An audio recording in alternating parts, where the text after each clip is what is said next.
Hey, it's Dan. Welcome back. This is iAllegedly. And got a really good one for you today. The West Coast is under a tsunami warning right now. And my day has completely been turned upside down. Spoke with a subscriber yesterday, a brilliant artist, Andali, who is a watercolor artist. And she sent over a bunch of different places for me to check out, hiking trails and things like that. And then I woke up and it was pouring rain today, so that changed it. And before I get into it, please take a second. Please hit the like button, the subscribe button, share this with all your friends and colleagues. But we're going to cover a lot of the national news today. But first things first, the tsunami warning. Okay, I'm up on the cliff, guys. I'm totally safe. But it's kind of funny because they did shut down stretches of the beach and stretches of Laguna Beach, and they put up caution tape. Like this is going to deter you from a crashing wave 14 feet high. So take a look at this. It's just ridiculous that this is what they did. Okay, don't go on the beach. Anyways, off the coast of Tonga, they had a volcano erupt, and the president had to be removed from the island because it's dangerous. But the surf here is funky. It's really odd the way it's moving right now. But that being said, you know, there's so much going on with the economy right now that I want to cover with you guys. And JP Morgan just yesterday announced their earnings, and they were up and everything was great. But, you know, again, not as much as they thought they were going to be, which made the stock drop a little bit. Okay, we don't care about that. What we care about is the second story, which Jamie Dimon, the CEO, who earlier this week, 5 days ago, said that we're in the best economy in 40 years and that has just never seen anything like this. Now, again, I'm telling you, if this guy wasn't Jamie Dimon, he would be the freak on the corner, the booze hound down the street that you would stay away from, with the way that this guy says one thing and another thing happens. You know, the crazy guy in college that, oh my God, Ted drinks so much and he's a nut and he got thrown out of another bar. Jamie Dimon, I'm telling you, would be elevated to that guy's status because he has just announced that we need to have in 2022, he predicts that there's going to be 6 or 7 rate hikes in 2022. Well, why? We've got the best economy in 40 years. There's no need for 6 or 7 rate hikes. Now, the economists are going to write to me and say, oh, Dan, you don't understand. Higher interest rates means that things are good and people can pay more. Okay, well, nothing's moving. Move the interest rates today. Raise interest rates today. Don't wait until March. That's ridiculous that we're doing that right now. So, again, I wanted to get a good angle so you guys could see this. Waves are kind of funky. And again, the tsunami warning, you know, this whole thing with Jamie Dimon and the Economist and everything out there right now, everything right now points to something else. And what I mean by that is it's not based in reality. The world that we're living in, no stock in the stores, drugs on back order, no cars, you know, just prices going through the absolute roof on absolutely everything. Oh, but don't worry, it's going to stop. It's going to reverse. No, this is a problem, and you need to take advantage of it. Just like the tsunami warning, you would be an idiot if you went down on the beach and hung out there to, maybe I can get a better shot for my audience, okay? No, sorry. On this cliff, there's no way in hell, if there was a tsunami, that it would cover the cliff that I'm on right now. So, time to prepare, okay? And again, this is earthquake territory. We have earthquakes here. And whenever there's a big earthquake someplace else, they also issue the warning here and say, hey, get ready just in case trouble finds us here in California. And again, okay, you have to be ready. But again, the earthquake that you're living through right now, and the hurricane, the tsunami, the dust devil, tornado, you know, whatever, you need to be prepared for right now. And if you're not prepared, it's on you. It's 100% on you right now. So, you know, talking to friends since my last video about getting drugs and getting additional medicine that they need on a regular basis. And there are certain things that people can get, certain things they can't get, but it's all about preparation. It's all about making sure that they had something in case they couldn't get to a store or the store was closed. But the pharmacies and the story that you're seeing, now CVS, there's a national story. Melanie, who sent me the story this week, was talking about how bad the inventory is in Central and Northern California, and the problems that they're having getting merchandise in the stores and also getting drugs in the stores of a variety of different kinds, not just one manufacturer, but everything from simple antibiotics to insulin to things that people need on a regular basis from their, metformin and shenanigans that they're having trouble getting right now. This should be the warning sign that you guys need to stock up right now on all this stuff. And you need to be prepared right now. It's just that simple. So, we're going to cover a lot today.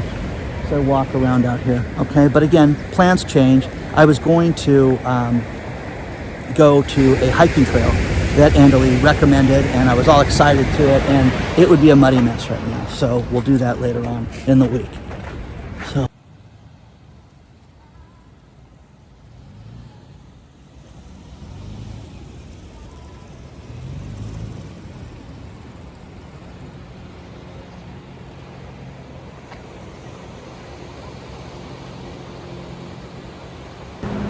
I get a kick out of stuff like this, and that is that people do things in authority that are utterly ridiculous. And it was just announced that our retail sales for the fourth quarter were down. Oh my gosh, what a shock. Remember, we were just told it was the greatest Christmas ever, and everybody spent money and it was fantastic, but then we find out that the day after Christmas sales were off 26% and everything else is awful. But again, guys, understand this. There's a tsunami warning. This could wipe out houses, thousands of people. This is the deterrence, okay? So beware, okay? If it wasn't such a joke, I mean, come on, guys, okay? Look. These ladies are heeding the warning, okay? So, again, take it seriously. Get to higher ground. No, retail sales are down 1.9%. And again, when you add all this stuff up, it absolutely gets to crazy town, because there's an article out of CNN, which this is the greatest title. People are getting grumpy about inflation. Okay. No, what we're getting grumpy about is being told that we're imagining this inflation, and that our politicians are going to do something about it, and the Fed is going to do something about it. And the Fed's job is to keep interest rates low, keep employment going, and keep an economy going. That's what a Fed is supposed to do. Look up the definition. I showed it to you guys a couple months ago, and they're not doing that. And we're supposed to believe that everything's going to work out and everything's going to be great, but we live in Looneyville right now. And I love how they spend these numbers. It was down 1.9%, which people are not spending money. But if you look at 2020 and the quarter of 2020, when we were all locked in our houses, it's up 16% from that time. And again, why would you mention that? Hey, I hit home runs for you 6 games ago. Remember that? I had 2 home runs in that one game. It was great. Yeah, but you struck out 5 times today again. Oh, okay. This is what we're living through, guys, right now. And auto sales, believe it or not, they're down as well, okay?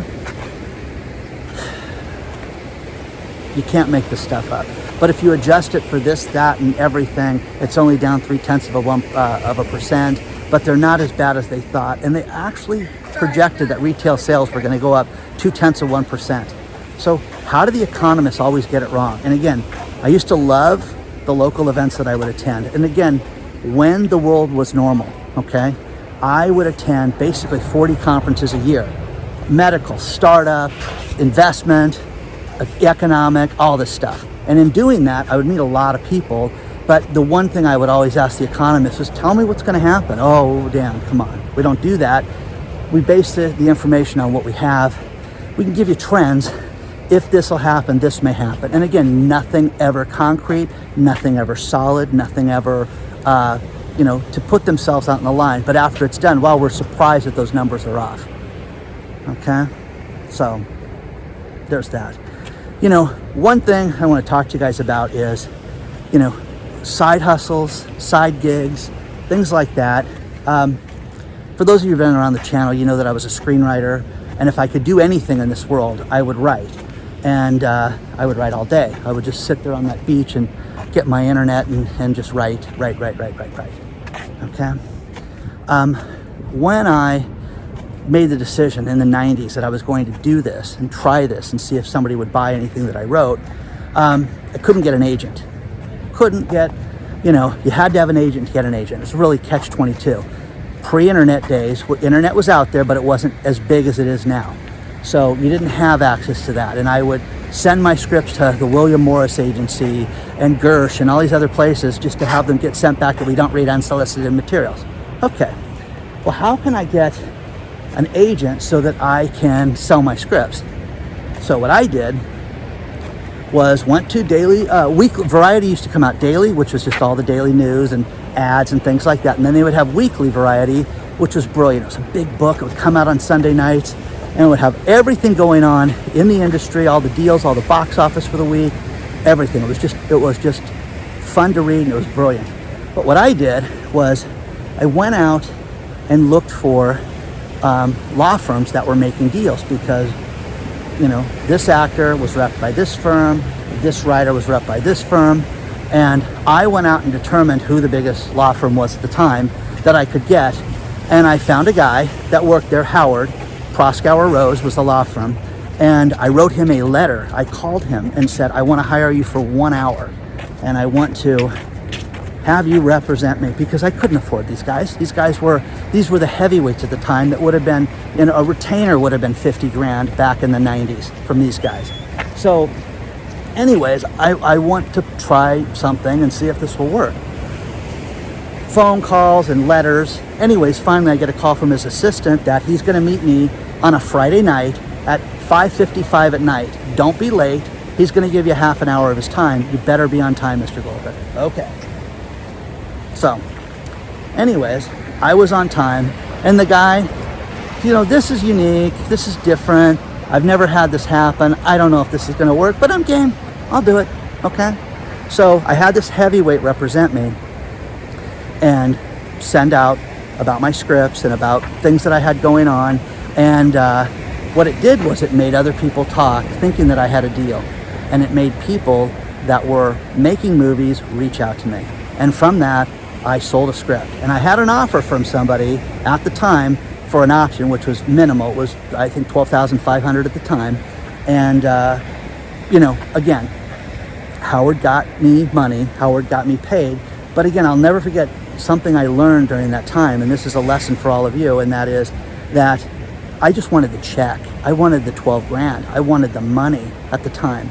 And, his thing was, don't you care about your credit? Don't you care about this? Don't you care about that?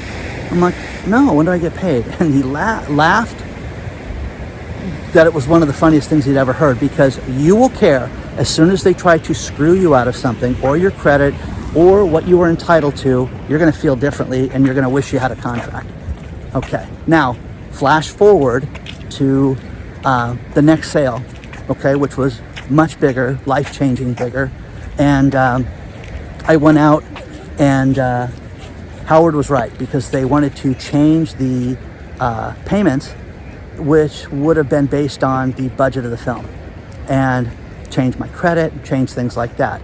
By doing that, I would have been cheated out of this huge bonus on the film. And anyways, long story short, these people got me the money for that, realistically. Now, one thing that I had that was I was lucky on, is I used to take a lot of film classes and school, film school, stuff like that. And I met a guy at a film class that was an actor. He was, he played Thug Number 4 on a show called Rockford Files. He'd go beat the crap out of James Rockford a bunch of times. And eventually this guy got different gigs. He's a real big guy. He got different gigs where he would work on TV. And one thing he got to do was he finally got on the General Hospital. He got on that soap opera, and he went on they paid him for like 3 or 4 episodes, and he was a hit, and he was on during the Luke and Laura days, and they brought this guy on full time. Now,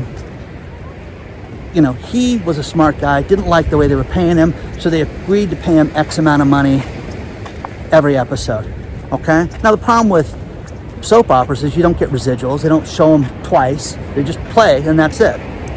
this guy's brother was an extremely famous financier and worked for a very large financial company that you've all heard of, and I'm not going to bring it up. But this guy's background was, as soon as he started acting and realizing that he only got paid X to do certain things, that there was more money in making movies than there was in just acting in this stuff. And he started to do different things, and he created one of the most successful video on demand classes in the 90s for kids in sports. Absolutely unbelievable. And I mean, it was #1 on Amazon for like 2 years with this thing. Had a talking soccer ball and teach kids to play sports. Anyways, brilliant guy, but they made a lot more money making stuff than they did anything else. And one advantage that I had during all this time when I wrote was I would get to bounce things off this guy for free as a mentor and say, what do you think of this? Well, this is what happened to me, and this is what happened here, and this is how they should pay you, and this is when you should get paid. Oh, okay. And it just made it really realistic. And he, would tell me stories about how here's what they're going to do next. They're going to tell you about all these actors and actresses that are going to be involved in your project, and it's going to get you so motivated and so excited that you're going to want to accept less money because this guy's going to do it. And again, people you've heard of, I'm not even going to get into it. It's ridiculous. But again, knowing that, having that knowledge up front, I'm like, wait a second, okay. So next thing they did was, listen, if we could get the budget to X and pay you this, we can get this guy in here. Okay, no, okay, don't do it then, okay. And again, it's very difficult to say no when you have no money and they're going to pay you money to solve problems that you would have, because money solves certain problems that you have. But knowing that it was all shenanigans and all a game, it made it much easier to deal with. And again, flash forward 15 years later, I get divorced and I go work for this guy, okay, at his production company. And again, learned reality TV, learned film investment, film financing, and he eventually became a film financier. That was what they call last money. Last money in, first money out. You completed a project, but you need money to advertise it. This guy writes you the check. But you agree to pay him first.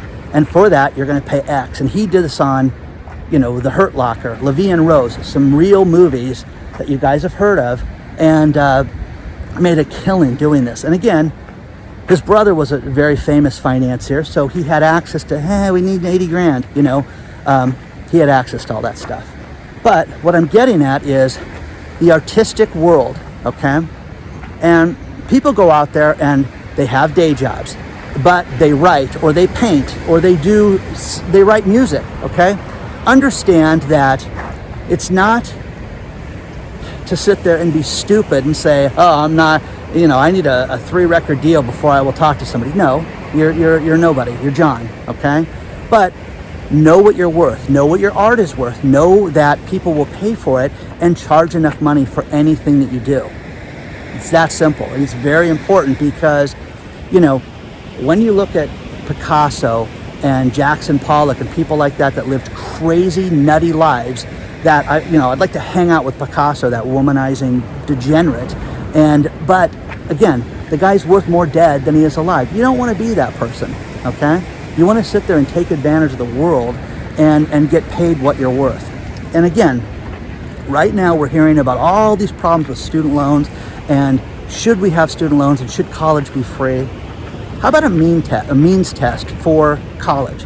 How about going out with people and sitting there saying, listen, please understand, if you become a social worker, you may only make 40 grand a year and you're going to have $100,000 in debt, and you may be broker than the people you're trying to help.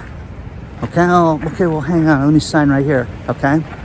I think people would treat things differently if they did that. Now, again, the world needs social workers. The world needs teachers. We need to pay these people more money, but we need people that are qualified in every aspect of our children's lives and our children's future and security, that get paid enough so that they're not broke and upside down and can't pay their rent or have to live with friends. Okay? So, know what you're worth, people. Get paid what you're worth. Nobody wants to pay you that. okay? Here's the thing about me as a consultant.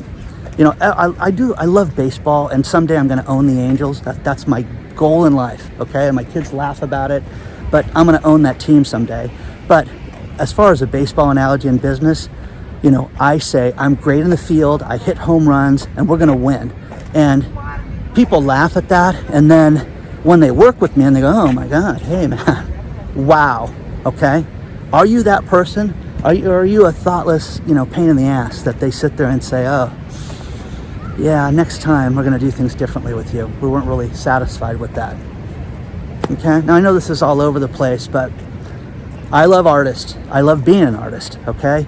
And the thing that I've learned is there's a lot of artists that are in business that are successful, because I want you to do this today. I want you to go write a hit song tomorrow and let me know that it's on #1 on iTunes. I want you to paint something beautiful that everybody wants, okay? I wouldn't even know where to buy paint, guys. Understand? The artist mentality and the labor of love that goes into creating anything, writing, okay? Songs, music.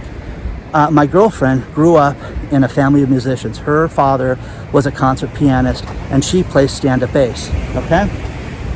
She had gigs, and you know, in high school where they would play, they got paid, we're getting paid for 1 week to do this.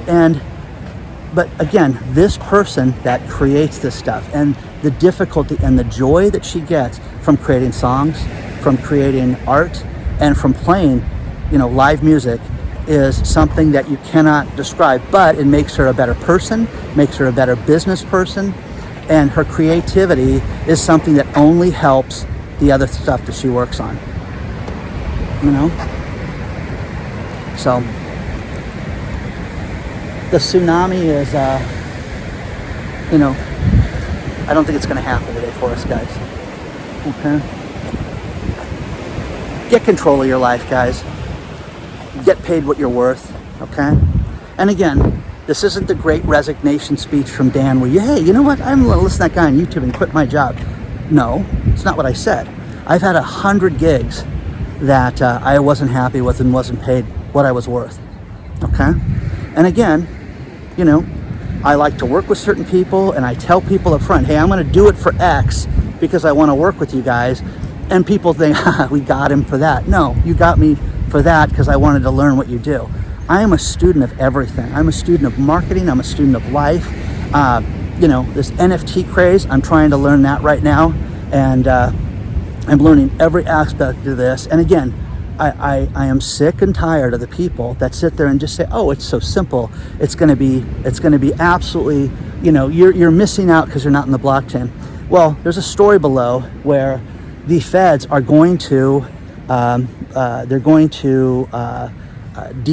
to regulate cryptocurrency, and there is a senator who is saying, hey, wait a second, we don't want the Fed to issue bank accounts. Now, what we've all been told is that the Fed's going to have your own bank account, and you're going to have digital currency, and you're going to go to the Fed. There's one senator that says pass. It'll never happen. We don't want you guys to ever issue checking accounts or bank accounts to people. It's too much control. So that being said, that's a stumbling block for all this stuff. But cryptocurrency is here to stay.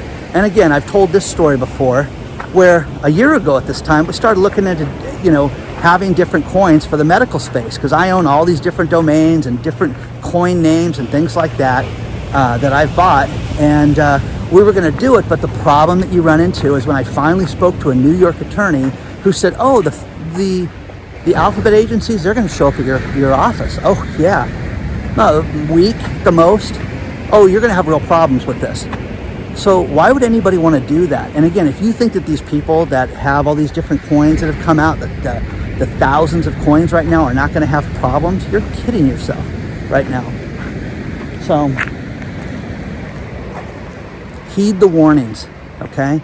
We're being fed a line of nothing, okay? And everything is a mess right now, okay? And you can sit there and think, oh, it'll get better next week. It's not, okay? The tsunami warning, guys, okay? Closing everything down. Can't go to the beach. Why? Well, because it may happen, okay? Well, that's enough for me not to go swimming today, okay? And to prepare for this. I live in earthquake territory, and it's time to get ready for the earthquake. Prepare yourself financially. Now, again, it's not, buy this course, do this. It's get yourself economically ready. You are kidding yourself. A subscriber sent me this outrageous photo of car prices. Look at the car prices that they saw on TV this morning. You are delusional if you spend $60,000 to $80,000 on a brand new car. Hey, you guys are nuts. You guys are absolutely foolish to go to this. Oh, but it's brand new, Dan. The second you drive it off the lot, God knows what it's worth right now. So I honestly think one other subscriber wrote me something and said, I really think that this whole thing is to condition us to get ready for higher prices. Okay, that may be. But again, it does not make any of this right now. Okay, so, share your thoughts on all this stuff. Please don't forget to the like button, hit the subscribe button. And I know this was kind of a ramble today, but I just wanted to share this stuff with you. And again, know your worth, okay? Charge people what you're worth. And again, if you have to take an hourly gig, it's not the end of the world. This is what you're doing to get by, to feed you, okay? The moratoriums for rent are done, okay? Even New York, it ends on January 15th. And there's certain counties, Albany County, I think, issued a 10-point means test to see if people could get evicted or not. Well, that sounds good. Maybe one of these 10 things will make it so that I can stay in my house without paying my rent. The number one thing on this, which created a problem, was, have you paid your rent? No. Okay, well then you have to leave. Oh, I thought there was a means test. No, the means test is it's time to pay out, guys. Now, last thing, final thing, is restaurant stimulus.